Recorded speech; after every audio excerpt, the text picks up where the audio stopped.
Hello guys, welcome to today's Topic TV. Ingat po tayo mga kababayan, lalo na sa mga tindero at tindera. Huwag po nating basta ilalapag ang ating mahahalagang gamit, lalo na pag meron tayong mga customer dahil mainit sa mata ang mga yan. Katulad na lamang dito sa Bulacan, isang karinderya ang natanggayan ng dalawang cellphone ng dalawang lalaki mag-alas 2 ng hapon.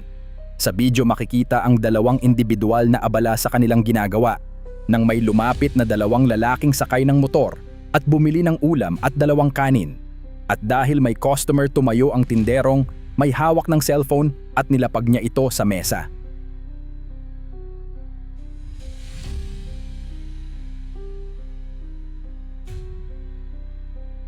Agad itong napansin ng lalaking customer at ininguso sa kanyang kasama.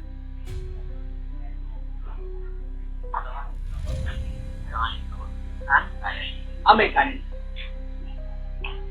Ilang kanin? Bali, 4. Ay, dalawa lang ba? Dalawa lang po pala. Maraming kanin. Apa, sige. Init na sige ko.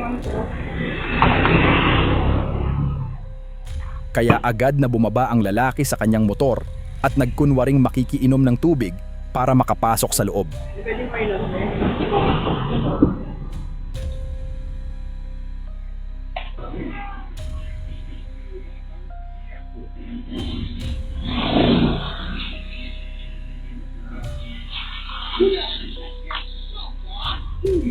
Paglabas ng lalaki, agad nitong dinampot ang dalawang cellphone sa ibabaw ng mesa at dire-diretsong sumakay sa kanyang motor.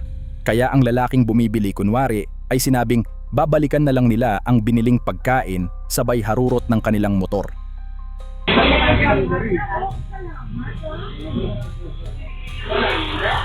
Dito na napansin ng lalaking tindero ang kanyang cellphone na tila nawawala na ito.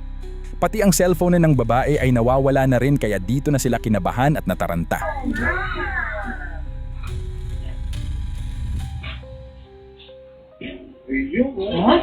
Ayun! Bejong! Parang nanisabi ng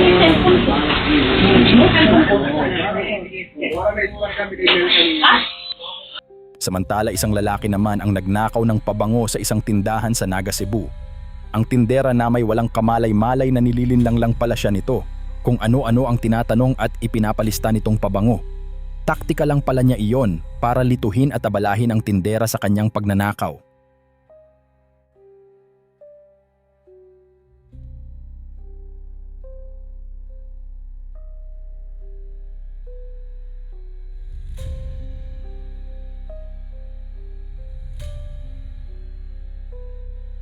Ang lalaki kunwari ay paamoy-amoy sa kanyang pinipili hanggang sa kumuha ito ng isa pang pabango at sabay lagay sa kanyang bulsa at sabay kunwaring dumukot ng perang pambayad.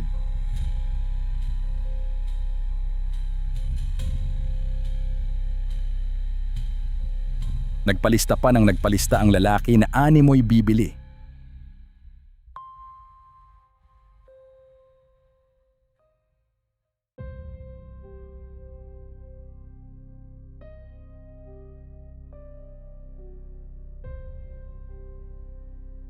Subalit kinalaunay nagpaalam itong babalik na lang daw siya. Sabay alis. Sa pangyayaring ito, muli tayong pinaaalalahanan na maging mas maingat at mapagmatyag sa ating mga gamit. Lalo na kung tayo ay nasa tindahan o lugar na maraming tao. Huwag basta ilalagay ang cellphone o mahahalagang bagay kung saan-saan na madaling madampot o masalisihan.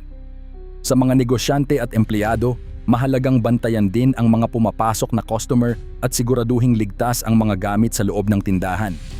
Hindi naman lahat ng pumapasok ay may masamang intensyon, pero mas mabuti pa rin ang nag-iingat. Tandaan po natin, ang simpleng pagiging alerto at mapagmatyag ay malaking tulong upang maiwasan ang ganitong uri ng insidente. Ingat po tayo palagi mga kababayan.